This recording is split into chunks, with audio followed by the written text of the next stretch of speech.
हरे कृष्ण कृष्ण कृष्ण हरे हरे, हरे राम राम राम हरे हरे, हरे कृष्ण कृष्ण कृष्ण हरे हरे, हरे राम राम राम हरे हरे, हरे कृष्ण कृष्ण कृष्ण हरे हरे, हरे राम राम राम हरे हरे, हरे कृष्ण कृष्ण कृष्ण हरे हरे, हरे राम राम राम हरे हरे, हरे कृष्ण कृष्ण कृष्ण हरे हरे, हरे राम राम राम हरे हरे, हरे कृष्ण कृष्ण कृष्ण हरे हरे, हरे राम राम राम हरे हरे, हरे कृष्ण कृष्ण कृष्ण हरे हरे, हरे राम राम राम हरे हरे, हरे कृष्ण कृष्ण कृष्ण हरे हरे, पुंडरीक वरदे हरे विठ्ठल, श्री ज्ञानदेव तुकाराम माधव बाबा महाराज की जय, श्री संत मोतीराम महाराज की जय, गुरुवर्य बाळूराव महाराज की जय, श्री संत भगवान बाबा महाराज की जय, सर्व संतन की जय। थोड़ा हळूहळू वाजवा। हा, मनोनी कुळ बुद्ध मनोहावे, जाती अंत्य जरी व्हावे, वरी देहाचे निनावे, पशुचेही लाभो। प्रस्तुत प्रवचनात्मक सेवेसाठी निवडलेली ओवी माऊली महावैष्णव ज्ञानराजांच्या भावार्थ दीपिका किंवा जिला आपण ज्ञानेश्वरी म्हणतो, त्या ज्ञानेश्वरीच्या 9व्या अध्यायातील 441वी ओवी आहे। या ओवीच्या माध्यमातून माऊली आपल्याला सांगतात, काय सांगतात की देवाची भक्ती करत असताना देवांतकरणातला भाव बघतो, त्याचं कोण कसं आहे, त्यानं कोणत्या जातीत जन्माला आलाय, त्यानं बाई आहे का माणूस आहे, त्यानं माणूस आहे का जनावर पशु आहे, या गोष्टीचा विचार देव करत नाही। हा अर्थ या ओवीचा सरळ सरळ आपल्याला बघता येतो। खरं तर एवढं सुंदर रामायण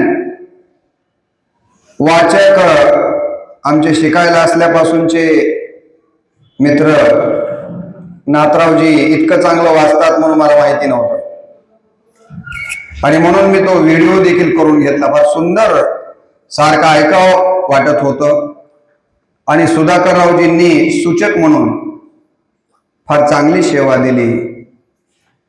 खरं म्हणजे खेड्यामध्ये देखील माणसं रत्न आहेत। माधव बाबांची या दोघांच्या वरती कृपा आहे। एकदा त्यांच्यासाठी टाळ्या वाजवा। काही होत नाही, आपण कौतुक टाळ्या वाजवणं म्हणजे त्यांना आपल्याला आशीर्वाद द्यायचा आहे। खरोखर मला मनातून समाधान वाटलं की खूप सुंदर अशा पद्धतीचं रामायणाचं श्रवण आपण केलेलं आहे। भगवान श्रीकृष्ण अर्जुनाला सांगतात, बाबा अर्जुना, मला कोणता भक्त आवडतो? जो भक्त अंतकरणातून माझी भक्ती करतो तो मला आवडतो।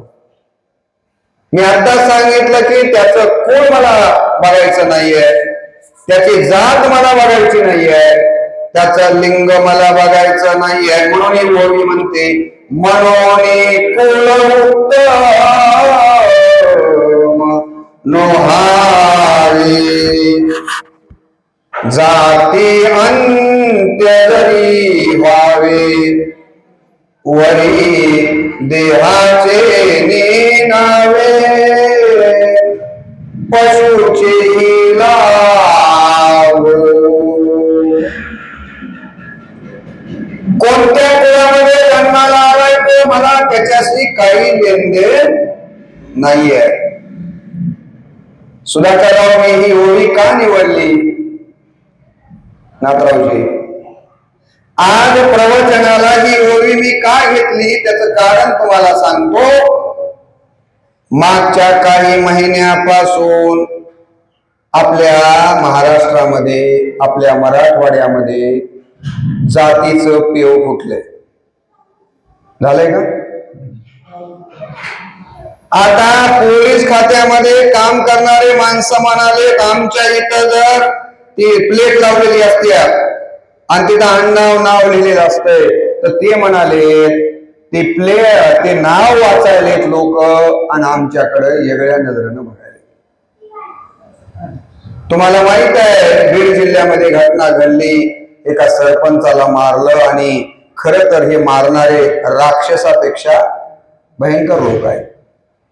दुर्दैवाने हे सगळे मारणारे एकाच जातीतले आहेत. म्हणून काही त्या सगळ्या जातीतले लोक वाईट आहेत का? एका जातीतले मारणारे आहेत हे राक्षसच आहेत. त्यांना काय फाशी द्या, आणखीन काही जास्त शिक्षा द्यायची तर दिली तरी चालते, परंतु त्या जातीतले सगळे माणसं ती जात वाईट आहे असं जर आपण म्हणायला लागलो तर मग मात्र चिंता सहन करण्यासारखी गोष्ट आहे. अवघ्या राजकारणामध्ये झालं तर काही हरकत नाही.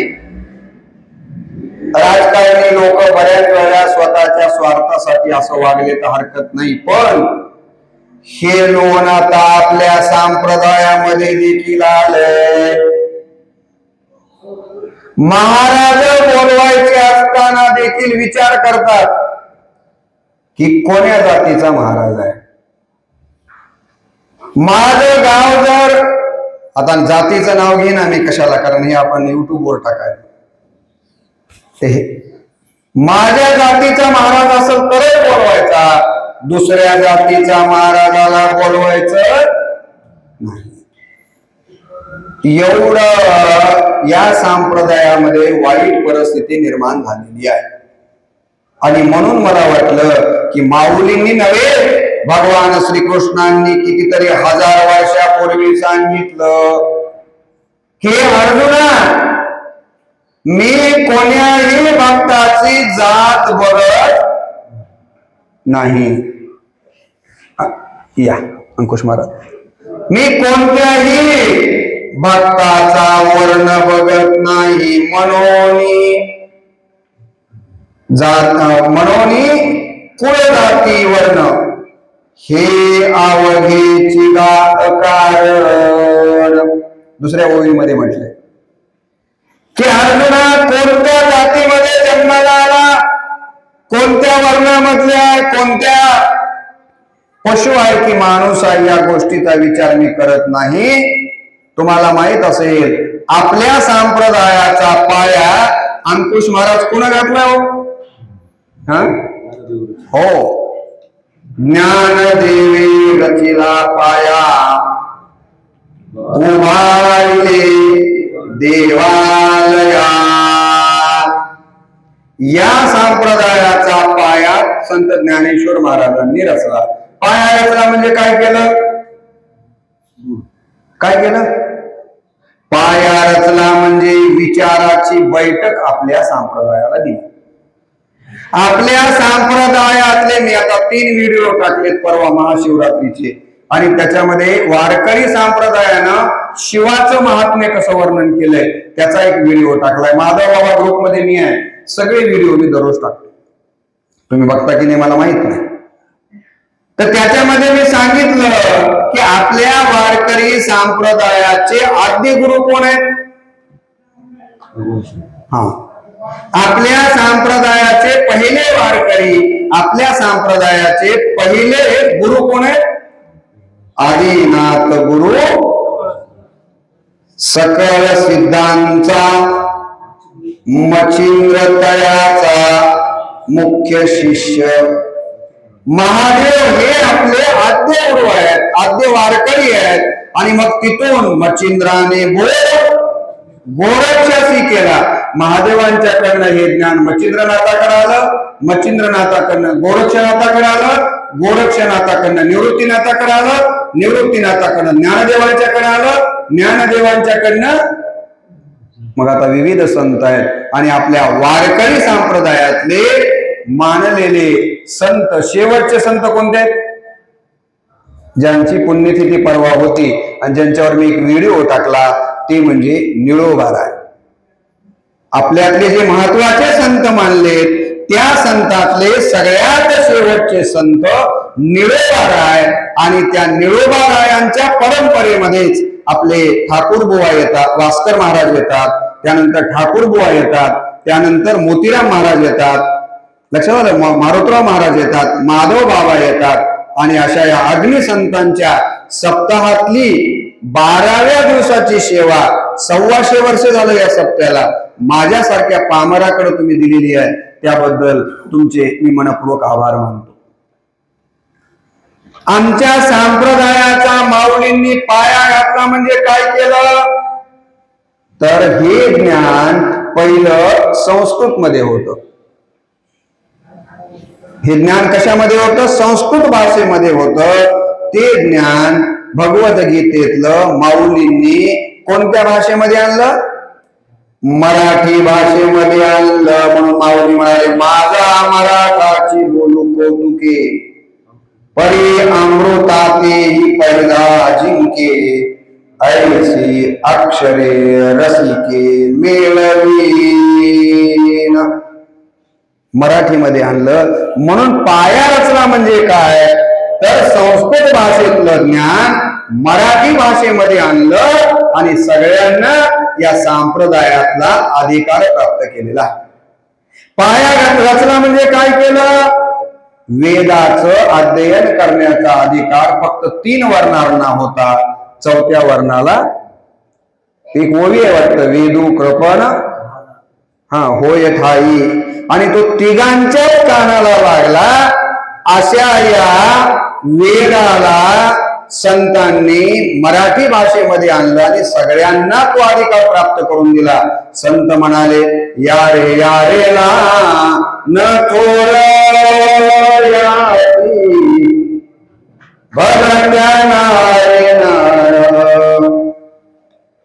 करावा विचार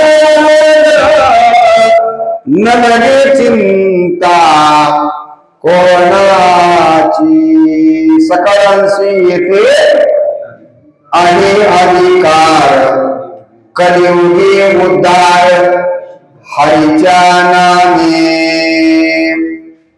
पहिलं काम संस्कृतातलं ज्ञान मराठीमध्ये आणलं, हा पाया रचला.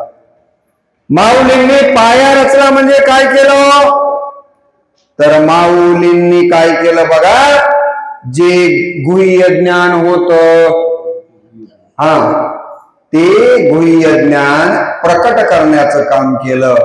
आणि म्हणून मला वाटतंय आरतीमध्ये नामदेव महाराजच म्हणतात, प्रकट गुह्य बोले विश्व ब्रह्मची केले, रामा जनार्दनी पायी मस्तक ठेविले. रामा जनार्दनांची ही आरती आहे. आणि या आरतीमध्ये त्यांनी सांगितलंय की हे जे गुह्य ज्ञान होतं ते प्रकट करण्याचं काम खऱ्या अर्थानं ज्ञानदेवांनी आणि नामदेवांनी केलं. आणि म्हणून खऱ्या अर्थानं पाया रचण्याचं काम जर पुन्हा केलं असेल तर ते ज्ञानेश्वर माऊलींनी केलेलं आहे. हे मला या निमित्तानं तुमच्या समोर मांडायचं आहे. तुम्हाला माहित असेल की त्या काळामध्ये स्त्रियांना देवदेव करण्याचा अधिकार नव्हता. कुणाला? स्त्रियांना. तर पहिल्यांदा स्त्रियांना या देव धर्माचा अधिकार कुणी दिला? ज्ञानोबा माऊलींनी आणि नामदेव महाराजांनी दिला.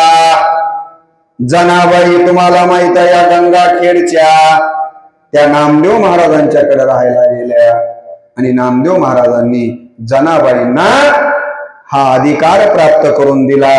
आणि जनाबाई म्हणाल्या डोईचा पदर आला खांद्यावरी, डोईचा पदर आला खांद्यावरी, भरल्या बाजारी जाईन मी. पाया रचला म्हणजे काय केलं मी तुम्हाला थोडक्यात सांगा. स्त्रियांना अधिकार दिला. एवढंच नाही तर ही ओवी सांगते की सगळ्याच जातीतल्या संतांना देवाची भक्ती करण्याचा अधिकार दिला. बघा ना, नामदेव महाराजांची जात आता सांगू नये पण आपण विषय घेतलाय. शिंपी समाजातले नामदेव महाराज, ज्ञानोबा माऊली ब्राह्मण समाजातले, त्याच काळामध्ये महार समाजातले चोकोबा, त्याच कालावधीमध्ये माळी समाजातले सावतोबा, त्याच काळामध्ये कुंभार समाजातले गोरोबा, त्याच काळामध्ये न्हावी समाजातले सेना, त्याच काळामध्ये सोनार समाजातले नरहरी. किती तुम्हाला उदाहरणं सांगताय. या सगळ्या जातींना एकत्र केलं. तीर्थयात्रेला हे सगळ्या जातीतले लोक सोबत घेतले माऊलींनी त्यावेळेला. आणि तीर्थयात्रा संपल्याच्या नंतर मावंद्याचा कार्यक्रम व्हायचा आणि या मावंद्याच्या कार्यक्रमाला सुद्धा सगळ्या जातीतले माणसं एकत्र बसून जेवण करायचे. म्हणजे आमच्या संप्रदायाचा पाया रचला. म्हणजे माऊलींनी हा संप्रदाय सगळ्याच जातीच्या स्त्रियांसहित सगळ्यांना हा खुला केला. बघा, आमच्या संप्रदायामध्ये जनाबाई झाल्या स्त्रीमध्ये, सोयराबाई आहेत, निर्मळाबाई आहेत, मुक्ताबाई आहेत, कानोपात्रा आहेत. किती तुम्हाला सांगता येतील अशा स्त्रिया. हा अधिकार आपल्या संप्रदायानं दिलेला आहे. आणि म्हणून या ठिकाणी माऊली म्हणतात की आमचा संप्रदाय हा कधीही जातीला महत्व देत नाहीये. या ओवीमध्ये माऊलींनी सांगितलं की मनोनी कुल उत्तम नोहावी. कोणत्याही कुळामध्ये जन्माला आला असला तरीही त्याच्या अंतःकरणामध्ये माझ्याबद्दलची भक्ती आहे ना, माझ्याबद्दलचा भाव आहे ना, मग मला तेच महत्वाचं आहे. भक्त प्रल्हादाची कथा तुम्हाला माहिती आहे. भक्त प्रल्हाद कोणत्या कुळामध्ये जन्माला आले? दैत्याच्या कुळामध्ये जन्माला आले, बरोबर आहे. आणि रावण कोणत्या कुळामध्ये जन्माला आला? ब्राह्मणाच्या कुळामध्ये जन्माला आला. लक्षात घ्या, ब्राह्मणाचं कुळ श्रेष्ठ आहे का दैत्याचं कुळ श्रेष्ठ आहे? ना ब्राह्मणाचं कुळ श्रेष्ठ आहे. पण प्रल्हादासाठी देवांनी कितवा अवतार घेतला अंकुश महाराज? प्रल्हादासाठी देवानं कितवा अवतार घेतला? आता तुम्हाला सांगतो. 2 जलचर, 2 भूचर, 2 विप्र, 2 राजा, बौद्ध कलंकी अवतार हुए, भक्त जनों के काजा. देवाने किती अवतार घेतले? ते कोण? 10 अवतार घेतले. आता मी सांगितलं तुम्हाला हिंदी मधलं. 2 जलचर, 2 पाण्यातले अवतार घेतले, मत्स्य आणि कुर्म. 2 भूचर, वराह आणि नरसिंह. 4था अवतार भगवान विष्णूंनी घेतला नरसिंहाचा. कुणासाठी घेतला? दैत्य कुळामध्ये जन्माला आलेल्या प्रल्हादाचा उद्धार करण्यासाठी, हिरण्यकशिपूला संपवण्यासाठी अवतार घेतला. देवानं कोण बघितलं का? अहो दैत्याच्या कुळामध्ये जन्माला आलेल्या प्रल्हादाला किती वेळ तरी मारायचा प्रयत्न केला, पण देवानं प्रल्हादाला मारू दिलेलं नाही. आणि दुसरीकडे ब्राह्मण कुळामध्ये जन्माला आलेला रावण, पण त्याला मात्र जिवंत ठेवलं का? ठेवलं. ह्याच्याहून काय लक्षात येतंय आपल्या की देवाला कुळ महत्वाचं नाही. देवाला काय महत्वाचं आहे तर भक्ती महत्वाची आहे. एक ज्ञानेश्वरीमध्ये फार सुंदर ओवी आलेली आहे, तुम्हाला सगळ्यांना पाठ असेल. का कमल कंदानी दर्दोवी नांदनो एकेची घरी, पुढे परी परागो सेविजे भ्रमरी येरा चिकुलची उरी. कुळाबद्दलचं उदाहरण देता येतं. एकाच चिखलामध्ये माझ्या माया व्हा, एकाच चिखलामध्ये कमळ बी उगवते आणि त्या चिखलामध्ये बीड उगबी असतंय का नाही? दोघं एकाच ठिकाणी आहे, दोघांचं कुल चिखलच आहे, पण एकाला देवाला वाहयासाठी त्या कमळाला मान आहे, त्या कमळावर भुंगे येऊन बसते, त्या कमळाला किती मान आहे. आणि दुसरा जो बेडूक आहे तो मात्र त्या चिखलातले चिखलातच राहतो. का? अहो दोघाचा तर कोण एकच आहे की चिखल, मग एकाला महत्व आणि एकाला का नाही? माऊली सांगतात तुमचा गुण महत्वाचा आहे. नाही जन्मान ज्येष्ठत्व, ज्येष्ठत्व गुण उच्यते, संस्कृत मध्ये म्हटलंय. तुम्ही कुठे जन्माला आलात याला महत्व नाहीये, तुमच्या जवळ काय गुण आहेत याला महत्व आहे. म्हणून मी म्हणलं तुम्हाला, दैत्याच्या घरी प्रल्हाद जन्माला आला त्याला महत्व आहे, पण ब्राह्मणाच्या घरी जन्माला येऊन रावणाचं नाव, तुमच्या गावात कुणी रावण नाव ठेवलंय का? पण तुमच्या गावात प्रल्हाद नाव असेल की? त्यांनी आहेत का? बघा, यांच्यासाठी अवतार घेतला देवाने. काय महत्व आहे म्हणून कुळाला महत्व नाहीये. चला बघा पुढचं मी तुम्हाला सांगतो. कानो रामायणामध्ये शबरीचं कुळ कोणतं आहे अंकुश महाराज? भिल्लिनीच्या कुळामध्ये जन्माला आलेली शबरी, पण त्या शबरीचा देखील रामांनी उद्धार केला. तिचं कुळ बघितलं नाही. काय बघितलं?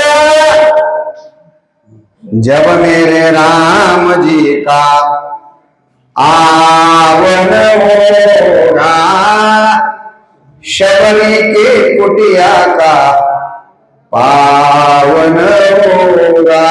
ढोक महाराज सांगतात त्यांच्या रामकथेमध्ये, नेहमी हे भजन घेतात. आएंगे जब रघुराई आंखिन पर बिठाऊंगी, मीठे मीठे बेर अपने हाथों से खिलाऊंगी, साथ साथ लखन जी का आवन होगा, शबरी के कुटिया का पावन होगा. जब मेरे राम जी का आवन होगा, शबरी के कुटिया का पावन होगा. महाराज मंडळी तर नेहमी सांगतात, तिच्या दातावर म्हणा, तिने दातच घासले नव्हते कितीतरी 1000 वर्ष. माझे माय बाप व दातावर एवढं कीटन बसलेलं, पण त्या शबरीचे उष्टे बोर देवानं खाल्ले, त्या शबरीचे उष्टे बोर देवानं खाल्ले. कोण्या कुळामध्ये जन्माला आलेली माझे माय बाप देवानं बघितलं का? हो, देव प्रेमाचा भुकेला हाची दुष्काळ तयाला. मी सुरुवातीला एका अभंगावर खूप कीर्तन केलेत. भावे गावे गीत शुद्ध करून ये चित्त तुझ व्हावा हे देव, तरी हा सुलभ उपाय. नाथरावजी, देवानं शबरीचं कुळ बघितलं नाही. काय बघितला? भाव बघितला. प्रल्हादाचं कुळ बघितलं नाही. काय बघितलं? भाव बघितला. अहो, विदुराचं कुळ काय? विदुर जरी, परंतु जन्म कुठं झाला विदुराचा? दासी पुत्र विदुर आहे. पण त्या दुर्योधनानं 5 पक्वान्न बनवले आणि भगवान श्रीकृष्णाला सांगितलं, देवा आज आमच्याकडे जेवायला यायचंय बरं. जेवढे म्हणून पदार्थ करता येतील भारी भारीचे तेवढे तुमच्यासाठी केलेत बरं. डायनिंग टेबल आहे बसायला, सोन्याचं ताट, चांदीचा चमचा, सगळं काही आहे. देवा एसी लावलेली आहे. आपल्याला सांगायला काय चाललंय? जेवायला वेळ द्या. भगवान श्रीकृष्णांनी वेळ दिला का? गेले का जेवाय? गेले नाहीत. माझ्या मायावा कोणाचे तर गेले? दासी पुत्र कन्या विदुराच्या भक्षी, दैत्या घरी रक्षी प्रल्हादासी, दैत्या घरी रक्षी प्रल्हादासी, दैत्या घरी रक्षी प्रल्हादासी. त्या विदुराच्या घरच्या कन्या खाल्या हो, आणि कन्या खाता खाता ती म्हणू लागला, काय चांगल्या झाल्यात कन्या. कन्या चांगल्या असतात होय. आता अंकुश महाराजांनी सांगितलं, देव प्रेमाचा भुकेला. तिथं विदुराचं कुळ काय आहे बघितलं नाही. चला पुढे. कानोपात्रा माहिती ना तुम्हाला? वेश्या. आज आपल्याला नाव घेताना सुद्धा लाज वाटते का नाही वेश्या म्हणल्यास? त्या कानोपात्रेचं मंदिर पंढरपुरामध्ये आहे की नाही मूर्ती? तिचं पहिल्यांदा दर्शन आणि नंतर देवाचं दर्शन. काय पाहिलं कानोपात्रेचं? मनोनी कुळ उत्तम मनोहारी. इथं कुळाला महत्व दिलेलं नाही. एवढे उदाहरण देतो आणि त्या ओळीत पुढे आलंय काय? जाती अंत्य जरी व्हावी. अर्जुना, खालच्या जातीतला जरी माणूस असला, अंत्य म्हणजे शेवटच्या जातीतला जरी माणूस असला ना, तरी तोही मला प्रिय आहे रे, तोही मला प्रिय आहे. जर त्याच्या अंतःकरणामध्ये माझ्याबद्दलच काय असेल? प्रेम असेल, भाव असेल तर. आता याची अनेक उदाहरणं सांगता येतात. रामायणामध्येच बघा ना, त्या केवटाच्यावर किती प्रेम केलं प्रभू रामचंद्रांनी. केवढा चांगला प्रसंग त्या रामचरित मानस मध्ये तुलसीदासांनी लिहिलाय. केवट काय जात आहे त्याची? अहो जाऊ द्या बाकी. रामायण कोणा लिहिलंय हो? सुधाकर भाऊ, सुधाकर महाराज. महर्षी वाल्मिकींनी लिहिलं. त्या वाल्मिकींचं कुळ बघा, त्या वाल्मिकांची जात बघा. आदिवासी माणूस, कोळी माणूस नाही का? जात बघितली का? बघायला नाही हो. वाल्मिकानं जसं जसं लिहून ठेवलंय तसं तसं वर्तोनी दावीन.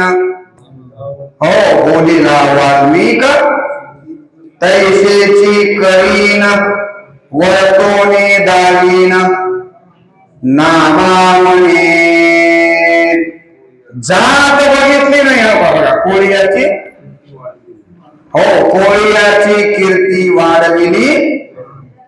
हो, गहन केले रामायण रामा आधी. इथं जात बघितलेली नाही आहे. हो, आता ते पुढे घेणार आहे भरपूर. आपण संताकडे आल्यानंतर नक्की घेऊ. पुढे बघा, महाभारतामध्ये बघा, महाभारतामध्ये देखील पण एक गोष्ट मात्र खरी आहे की एकीकडे देवानं जात बघितली नाही, पण माणसांनी स्वार्थासाठी जात काही टाकून दिलेली. जात म्हणजे काय? जी जात नाही तिचं नाव. आत्ताही बघा ना, 21वे शतक आहे, लोकशाही आहे. एका समाजाच्या माणसांनी मारू नये, मी पूर्वातीलाच म्हणलं ना, राक्षसी कृत्य केलं म्हणून काय सगळी जातच वाईट आहे का? पण आज कसं बोललं चाललंय, जातीबद्दल कसल्या कसल्या प्रकारचे शब्द वापरले चाललेत, कुठल्या. आणि एवढ्या दिवसाचा वारकरी संप्रदाय महाराष्ट्रात आहे, तरी माणसाच्या डोक्यातली जात जात नसल तर माधव बाबांना विनंती आहे की या जरा लोकांच्या डोक्यामध्ये थोडा प्रकाश पाडा. काय भाषा आहे, तुम्ही ऐकत असाल ना, टीव्हीवर बघत असाल काय चाललंय. हे सगळे स्वार्थासाठी करणारी मंडळी राजकारणात असू शकतात. जातीमध्ये बी लोक मोठं होण्यासाठी ज्या त्या जातीतले लोक करीत असतील, मला ते म्हणायचं नाहीये. असंच महाभारतात बी झालं हो. काही स्वार्थी माणसांनी जातीच्या नावावर चांगल्या चांगल्या माणसांनी कुजवून टाकलं. तुम्हाला माहित आहे, अर्जुनापेक्षाही जास्त धनुर्धारी कोण होता? कोण होता? हा, अर्जुनापेक्षा एक टाकन वरचढ होता धनुर्धारी म्हणून. कोण? कर्ण. पण कर्ण जेव्हा त्या शस्त्र परीक्षेच्या ह्याच्यामध्ये आला आणि काय द्रोणाचार्यांनी सांगितलं, जसं आपल्याकडे त्या कुस्त्या लावतात बघा यात्रेमध्ये, एखाद्या पैलवानाचा हात वरी करता येईल म्हणते, ह्याच्याबरोबर कोणी कुस्तीला आहे का? त्याच्याबरोबर कोणी कुस्तीला आहे का? त्या हलगीच्या मागे फिरतय. तसा अर्जुनाचा हात धरला द्रोणाचार्यानं आणि त्या सभेमध्ये फिरवलं. याच्या बरोबर कोणी धनुर्धारी आहे का? याच्या बरोबर कोणी धनुर्धारी आहे का? तेवढ्यामध्ये त्या सभेत बसलेला कर्ण स्वाभिमानी होता. कर्ण उठला, म्हणला मी आहे, मी तुमच्या अर्जुना बरोबर धनुर्विद्येमध्ये परीक्षा द्यायला तयार. म्हणला का? काय म्हणले हो द्रोणाचार्यजी? द्रोणाचार्य म्हणले, तुला अर्जुनाच्या बरोबर लढता येणार, परीक्षा देता येणार नाही का? What is your caste? त्यावेळेला इंग्रजी नव्हती म्हणा, संस्कृत मध्ये म्हणलं असं, तुझी जात कोणती आहे सांग. राग आला कर्णाला, राग आला. मी हिंदीचा प्राध्यापक आहे, हिंदीमध्ये फार छान लिहिलंय याच्यावर एक आमच्या कवीनं. त्याला जेव्हा विचारलं तुझी जात कोणती आहे सांग म्हणल्याबरोबर कर्णाला राग आला आणि कर्ण म्हणाला, जाती जाती रटते जिनकी पुंजी केवल पाखंड, मैं क्या जानो जाती, जाती है ये मेरे भुजदंड. अहो गुरुजी, एवढं शास्त्राचा अभ्यास आहे तुम्हाला आणि एवढं कळत नाही की क्षत्रिय कुणाला म्हणाव? ज्याच्या बाहूमध्ये बळ आहे त्याला काय म्हणाव? क्षत्रिय म्हणाव. क्षत्रिय कुणाला म्हणाव? ज्याच्या बाहूमध्ये बळ आहे त्याला म्हणाव. मग माझ्या बाहूमध्ये माझ्या हातात बळ आहे का नाही हे बघा ना. जाती जाती रटते जिनकी पुंजी केवल पाखंड, मैं क्या जानो जाती, जाती है ये मेरे भुजदंड. तरी द्रोणाचार्याने लबाडी केली, म्हणले नाही नाही नाही नाही, हे क्षत्रिय नाही आणि याला काही यांच्या बरोबर परीक्षा देता येणार. तुम्हाला माहिती आहे गुणवत्ता असून देखील आता हे लोक म्हणतात वंजारीच कसे एवढे पुढे. अरे बाबा, गुणवत्ता आहे. माग काही लोक बरळले ना गोपीनाथरावामुळे, असं काहीच नाही. आता IAS कलेक्टर माणूस होतय ते काही कोणा नेत्याच्या फोनमुळे होत आहे का? तहसीलदार माणूस होतय ठीक आहे, माझ्यासारखा एखादा प्राध्यापक एखाद्या संस्थेवर लागत असेल, साहेबांना फोन केला असेल, आमचं पोरग आहे बघा म्हणलं, चालतंय. आता एवढे जे सगळे मोठे झाले ते एका माणसामुळं, ठीक आहे, त्यांनी आमचे दैवत होते, त्यांच्याकडे बघून आम्ही शिकलो, गोष्ट वेगळी आहे. आता मी शिकलो, माझे मामा डॉक्टर होते, मनोहरराव घुले, तुम्हाला दरवर्षी सांगतो, त्यांच्याकडे बघून मी शिकलो, एखादा आपलं दैवत असू शकतं. तसं साहेब दैवत म्हणून आपण त्यांच्याकडे बघून शिकला असताल म्हणून काही सगळे तेनीच लावले असं होतंय का? तुम्हाला माहिती आहे की कर्णावर अन्याय झाला, कशाच्या नावावर? जातीच्या नावावर.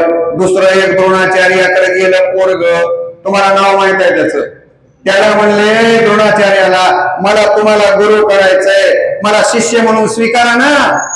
द्रोणाचार्यांनी सांगितलं, तू आमच्या जातीतला नाहीस, तुला स्वीकारता येत. मग त्या पोरानं काय केलं? मातीचाच पुतळा केला आणि अंतःकरणातून द्रोणाचार्याची भक्ती केली आणि जगामध्ये नावलौकिक मिळवला. त्याचं नाव आहे एकलव्य. पण त्याच्यावर अन्याय झाला का नाही? एकीकडे आमच्या देवानं जात मानली नाही, पण आम्ही मात्र स्वार्थासाठी जातीला सोडायला तयार नाही. आता तुम्हाला बक्कळ माझ्याकडे देव एवढं लिहून आणलंय, एवढं काही माझ्याकडे आहे. संतांनी जातीबद्दल काय काय सांगितलंय. आता एक तर ओवीच घेतली ना, ज्ञानोबा माऊलींनी सांगितलं इथं, म्हणून कुल उत्तम नोहावे, जाती अंत्य जरी व्हावे, वरी देहाचे नावे, पशुचेही लाभो. स्पष्ट सांगितलं ज्ञानोबा माऊलींनीच. तुम्ही दररोज म्हणणारी रचना आहे. माऊली म्हणतात, याती कुळ माझे गेले हार पोनी, याती कुळ माझे गेले हार पोनी, श्रीरंगा वाचोनी, श्रीरंगा वाचोनी, आणुने किती वशी कवाल, मज वेळू वेळा, किती वशी कवाल, मज वेळू वेळा. मला थोडं थोडं येत आहे ना, तितक्या स्वरात येत नाही. मी तयार गोळा रतनिसी. माऊली म्हणतात, मी या अवस्थेला जाऊन पोहोचलोय. या अवस्थेला जाऊन माणूस पोहोचला. एकदा पाणी वड्यामध्ये आहे तवर त्याचं नाव वडा आहे, नाला आहे, गंगा आहे, नदी आहे. तवर जवळ ते समुद्राला जाऊन मिळत नाही तवर. आणि एकदा का त्या समुद्राला जाऊन मिळालं की त्याला कोणी वडा म्हणे, त्याला कोणी नदी म्हणत. तसं माऊली म्हणाले, हो त्या पद्धतीनं माऊली म्हणाले, याती कुळ माझे गेले हरपोनी, श्रीरंगा वाचोनी आननेने. चला पुढची रचना बघा. वर्णाभिमाने कोण लागे पारून, ऐसे सांगून मदतासी, ऐसे सांगून मदतासी,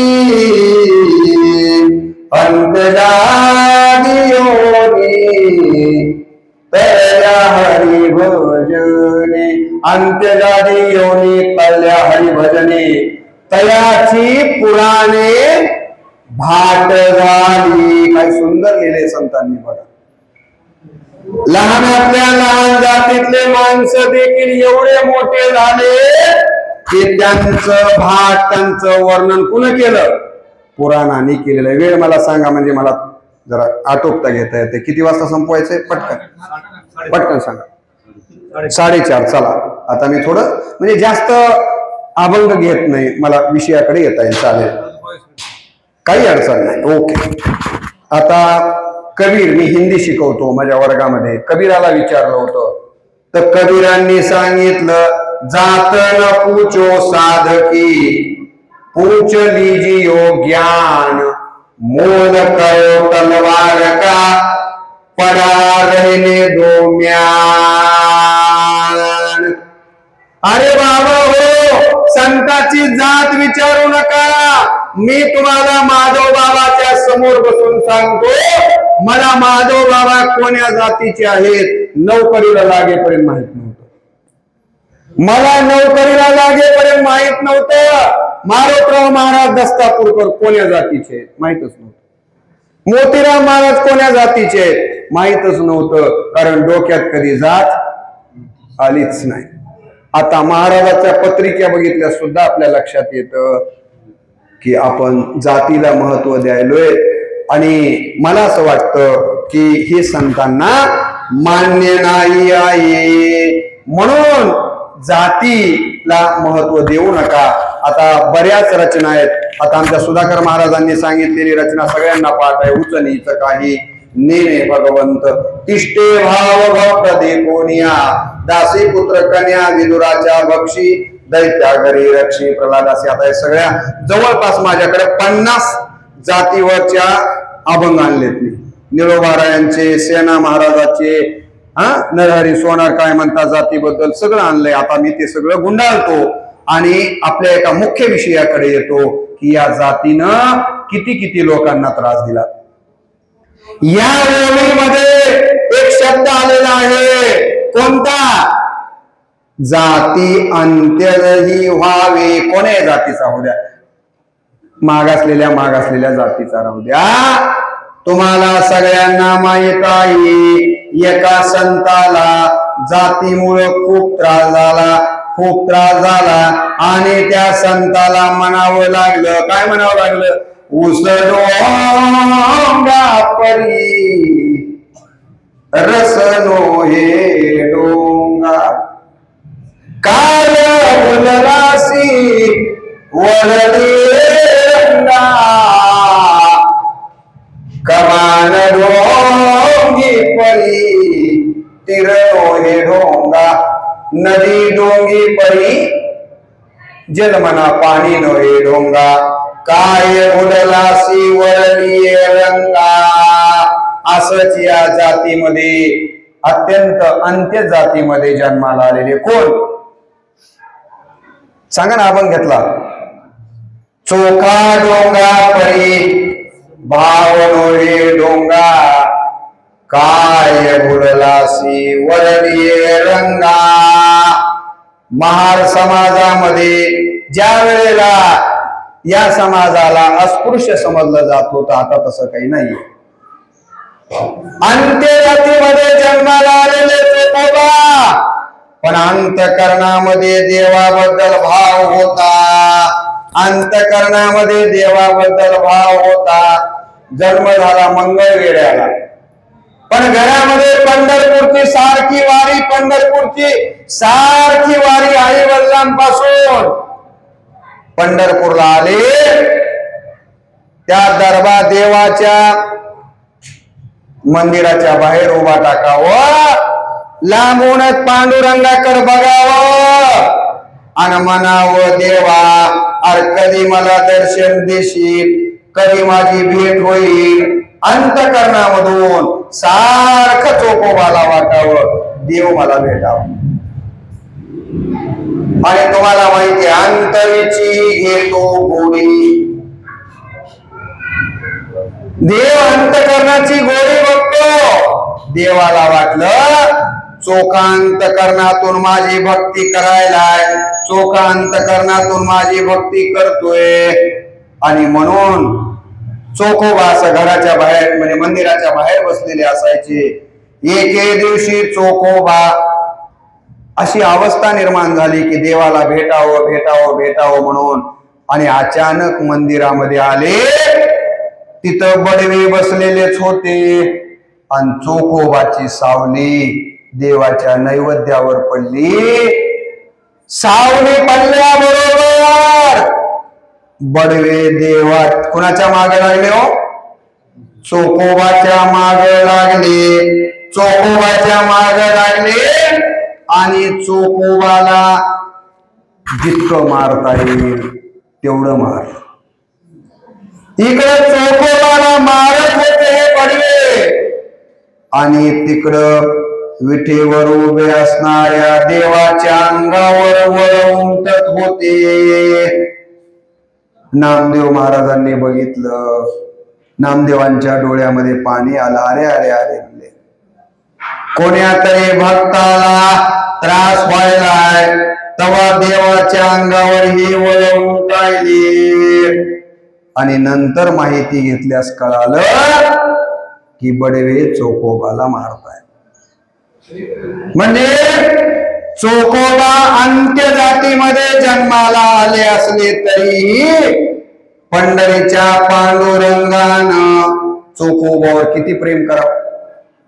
तुम्हाला माहिती आहे की असेच एकदा चोखोबा देवाला भेटायला जाता.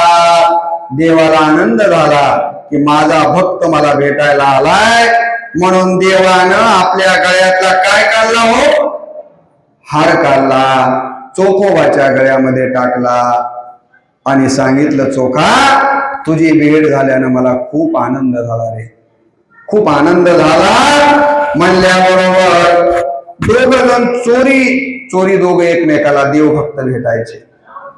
आणि असं म्हणून देव म्हणाले, काकड आरती सुरू होण्याच्या आधीच मला सोडून जाय. आणि जर बडव्याने बघितलं तर काही खैर नाहीये. तेवढ्यामध्ये चोखोबा बाहेर निघून आली. तिकडं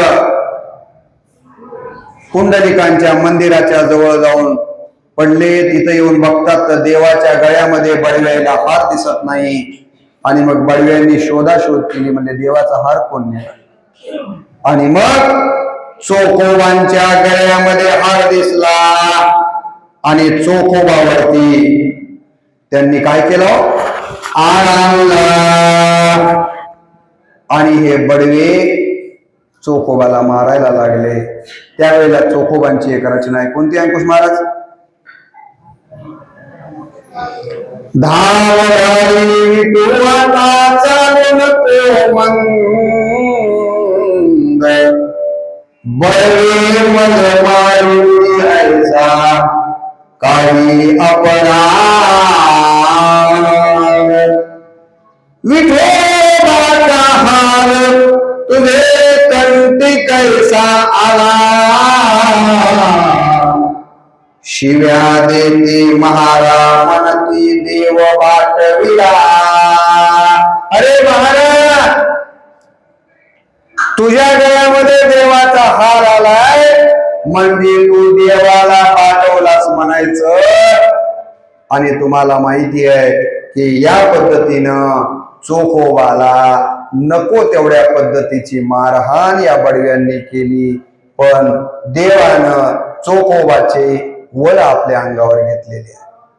म्हणून देव जातीचा विचार करत नाही, हे चोखोबाच्या चरित्रातनं बघता येत. अहो देवानं या चोखोबाच्या आणि त्यांच्या पत्नीच्या भक्तीसाठी काय केलं? चोखोबाच्या पत्नीचं बाळांपण सुद्धा केलं.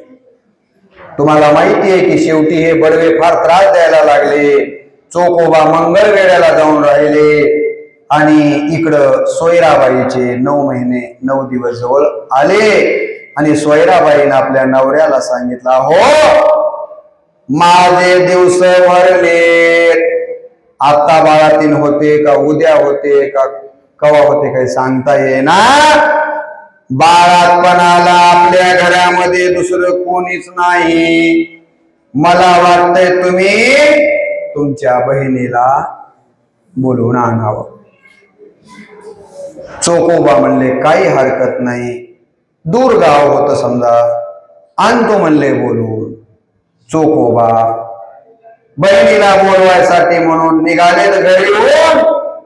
पण रस्त्यामध्ये काही वारकरी पंढरपूरच्या दिशेनं जाताना दिसले आणि देवाला आळवताना ऐकू आले भजन आणि चोखोबा आपल्या बहिणीकडे जायचं विसरले आणि त्या दिंडी बरोबर पंढरपूरला आले. इकडं सोयराबाईचे दिवस भरले. तुम्हाला सगळ्यांना दृष्टांत किंवा चरित्र माहिती आहे. कासा ऊस व्हायला लागल्या सोयराबाई. तिकडे देवाला कळालं माझा भक्त माझ्या भेटीला येतोय, माझा चोखा माझ्या भेटीला येतोय, पण त्याच्या बायकोचं बाळांपण आता कोण करणार? रुक्मिणी जातीस काय बाळांपण करायला? रुक्मिणी म्हणल्या असले धंदे मी करीत ते तुमच्याकडेच खाता आहे. म्हणल्या काय काय करायचंय कसं कसं करायचंय ते बघा. अगं म्हणले बाईने बाईचं बाळापण केलेलं बरं. रुक्मिणी साहेबांनी ऐकलं नाही. माझे माय बापो, माझे माय बापो, देवानं साडी नेसली हो, देवानं उभे लुगडं नेसलं. कसलं लुगडं? दांड घातलेलं. दांड तुम्हाला सगळ्याला कळतंय, आपण गरिबी बघितली आणि ते दांड घातलेलं लुगडं नेसलं. डोक्यावरून फाटका पदर, त्याच्यातून ते केसवरी निघाले आणि लगा लगा लगा करत देव सोयराबाईच्या घरी आले. देव सोयराबाईच्या घरी आले. देव सोयराबाईच्या घरी आलेले आहेत. आणि तुम्हाला माहिती आहे घरी आल्याबरोबर दरवाजा लावलेला नाही. मध्ये सोयराबाई प्रसव वेदनेच्या अवस्थेमध्ये आहेत. अशा वेळेला देवांनी दरवाजा वाजवला. देवांनी दरवाजा वाजवला आणि देव काय म्हणले हो अंकुश महाराज? हा, देवांनी दरवाजा वाजवला आहे माझ्याकडं. आणि दरवाजा वाजवून देव म्हणाले, हा, देवांनी आवाज दिला दरवाजा काढा. तुम्हाला सगळ्यांना अभंग माहिती आहे. चोखोबाची बहीण झाला शारंग, चोखोबाची बहीण झाला शारंग, वैनी उघडादार हाका मारी, वैनी उघडादार हाका मारी, चोखोबाची बहीण झाला शारंग.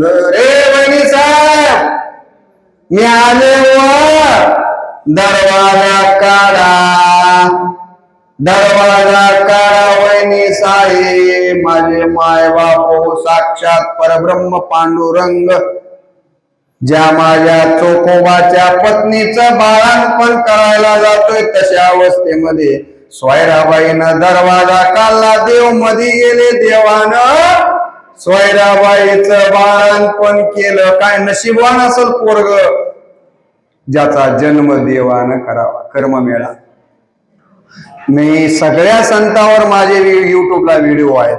सगळ्या संतांवर जरूर ऐका. म्हणजे आपल्यातले संत किती मोठे झालेत बघा. कर्म मिळाला, जन्म देवाच्या हाताने झाला आणि देवानं दररोज या लेकराला आपल्या मांडीवर घ्यावं. जशी माय आपल्या लेकराला आंघोळ घालते तसं तेल चोळावं, त्याची टाळू माकावी, त्याला पायावर उपड करायचे. बाया माहित आहे ना तुम्हाला करतात. आंघोळ घालावी. एवढंच नाही तर त्या लेकराचे बाळा ते धुवायचं देखील देवानं काम केलं. किती दिवस? हे बाबा इकडच चातुर्मासामध्ये कोण इकडं भजनामध्ये आहेत. आपण कशासाठी आलाव कुठं आलाव भानच नाही. देहाचा विसर पडून गेलेला आहे. मला दिलेल्या वेळात मी अजिबात मागं पुढे करणार नाही. 4:30 म्हणजे 4:30ला एकही मिनिट मी मागं जाऊ देणार नाही. कृपया मधात थोडंसं हे करू नका. घडी माझ्या हातातच आहे. तुम्हाला माहिती आहे की इकडे चोकोबा मात्र विसरले, चातुर्मासामध्ये आहेत. देव कितीतरी महिन्यापासून बाळा ते धुवायलेत, लेकराची टाळू वाकायलेत, लेकराला झोप येईना गेली तर म्हणायचं निंबोनीच्या झाडा मागे चंद्र झोपला ग बाई, आज माझ्या पारसाला झोप का ग येत नाही, निंबोनीच्या झाडा मागे गाडी झोपल्या गोट्यात गळत्यात चिरोताई, परसात वेलीवरी झोपल्या ग जाई जुई, मीठ बापण्या डोळ्यांच्या हो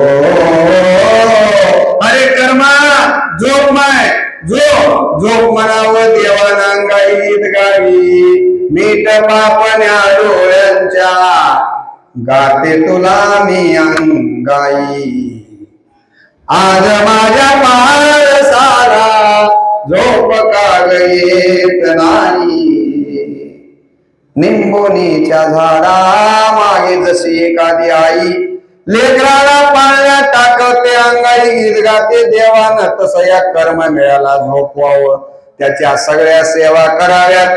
चातुर्मास संपला आणि भानावर आले चोकोबा.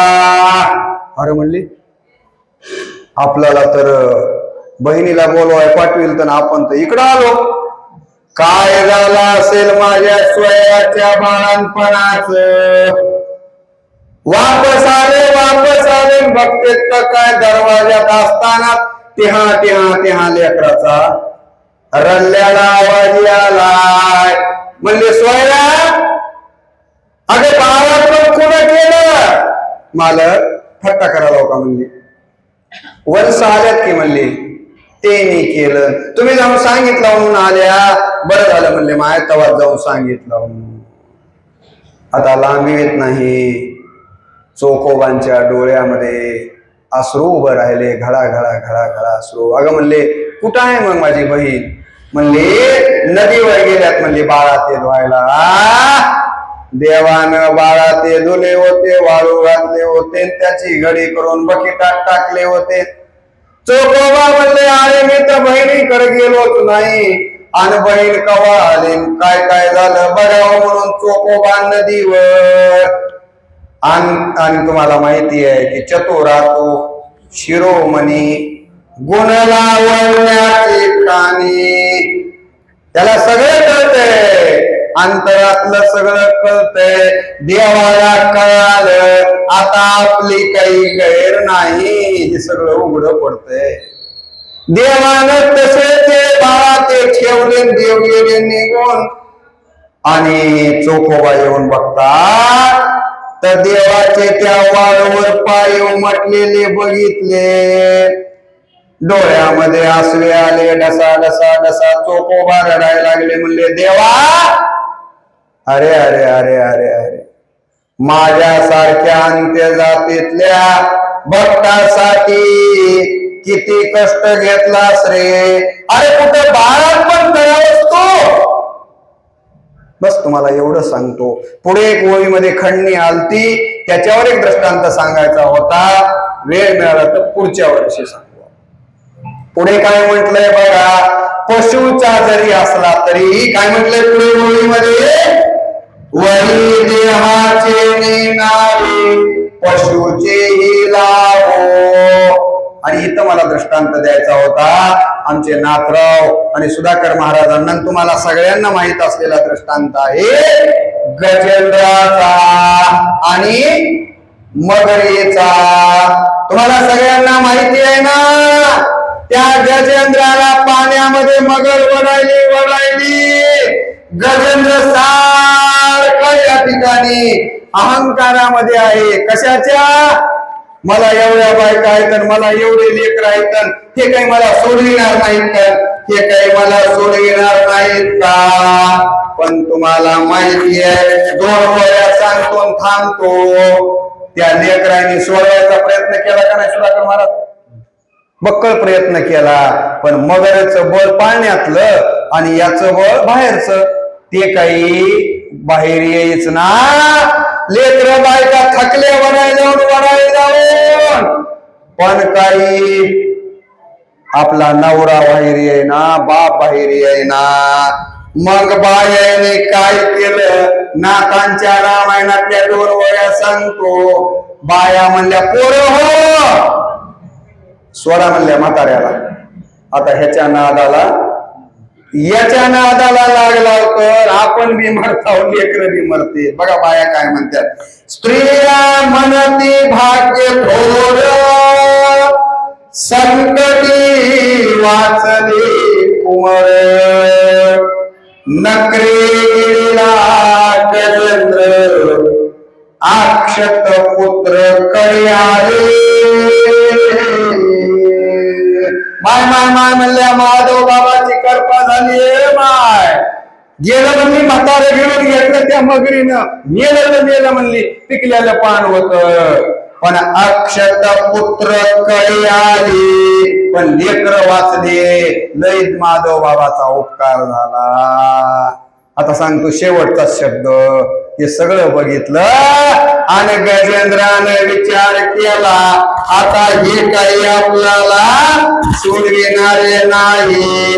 आणि म्हणून त्या तळ्यामधलं काय केलं हो, एक फूल घेतलं, फूल वरी टाकलं आणि काय म्हणला गजेंद्र. लाड गुरुजीचं कीर्तन मी चंदनवाडीला ऐकलं, त्यामध्ये गुरुजींनी ही फार सुंदर कथा सांगितली. असं वर टाकलं ते कमळ आणि देव बघितला नव्हता, देव माहित नव्हता. आणि देवाला हाक मारली कुण, गजेंद्रानं. कोण होईल ब्रह्मांड चाळक. अरे कोण आहे का म्हणले या जगाचा मालक, कोणी आहे का या जगाचा मालक, अशी हाक दिली. कारण माहीतच नाही कोण आहे ते. कोण आहे का मला, कोण होईल तो ब्रह्मांड चाळक, आपणची हाक देईल हाके. तुम्हीच म्हणले मी हाक द्यायला हो, आलो म्हणून तुम्हीच हाक द्या म्हणले. मला कोण आहोत तुम्ही कोणी माहित नाही. हाय का कोणी मला सोडविणारा, हाय का कोणी मला सोडविणारा म्हणत ते कमळ उचललं वरी फेकलं सोंडना. लाड गुरुजींनी सांगितलं ते कमळ वरी असं झाला आणि विष्णुदेव जेवायला बसलेलं ताट पहिला गाज घेणार माझ्या मायावा. तसंच ताट बाजूला सारलं, म्हणले निघतो मी. लक्ष्मी म्हणली, म्हातारं उठलंय तवा, अग्निशामक दल उठलंय तवा, कुठंतरी रान पेटलंय. माझे शब्द नाहीत गुरुजीचे आहेत. अग्निशमक दाल हल्लय तेव्हा कुठंतरी रान पेटलंय. आहो कुठं चालला, आहो कुठं चालला म्हणेपर्यंत देव म्हणाले हाती. हा म्हणेपर्यंत लक्ष्मी पशी होते म्हण आणि 3 म्हणेपर्यंत कुठं गेले, मगरीच्या जवळ गेले आणि त्या गजेंद्राचा उद्धार केला. तिथं कोण्या जातीत जन्माला बघितलं का, बघितलं नाही, वेळ संपला. म्हणून माऊली म्हणतात, म्हणून कुळ उत्तम नुहावे, जाती अंत्य जरी व्हावे, वरी देहाचे नावे, पशुचे लाभो. त्याच्या खालीच ओवी दिली आहे बघा अंकुश महाराज, मी आता दृष्टांत दिलेला.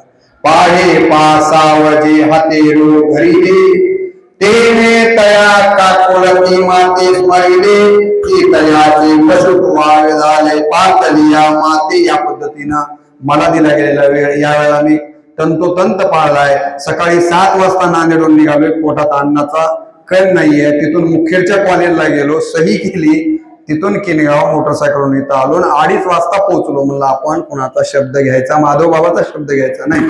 आणि तुम्ही देखील मला भरपूर 1 तास आज दिला. मला सगळ्यात मोठा आनंद वाटला. आज मला छान रामायण ऐकायला मिळालं आणि तुम्ही सगळ्या भक्तांनी पोट भरेपर्यंत ऐकलं, त्याबद्दल तुम्हा सगळ्यांच्या प्रति कृतज्ञता व्यक्त करतो. माधव बाबांच्या चरणी ही सेवा अर्पित करतो. बाबांना विनंती करतो की बाबा तुमचा आशीर्वाद असाच आमच्यावरती राहू द्या, आम्ही सेवा करण्यासाठी सदैव तत्पर आहोत. म्हणून घेता माधवाचे नाम तेने पुरती सर्व काम. याच ठिकाणी प्रवचन रूपी सेवेला पूर्ण विराम देऊन थांबतो. पुंडलिक